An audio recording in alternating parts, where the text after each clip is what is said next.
दोन दृष्टिकोन आहेत.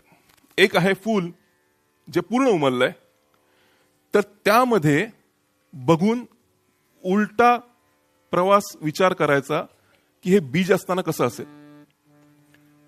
दुसरा दृष्टिकोन आहे बीजाकडे बघायचं आणि मग हे फूल होताना कसं दिसेल असा विचार करायचा.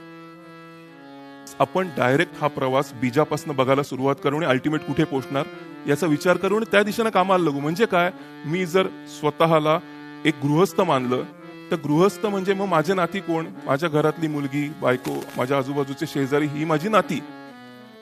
पण मी जर मला देशभक्त मानलं तर देशातला प्रत्येक माणसाशी माझं नातं इमिजिएटली निर्माण होतं, कारण मी देशाला स्वतःशी आयडेंटिटी मानून रिलेट करतोय.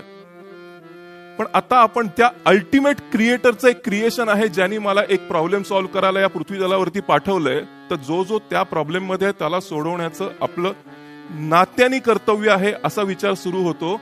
म्हणजे बीजापासनं पूर्ण फुलापर्यंतचा प्रवास.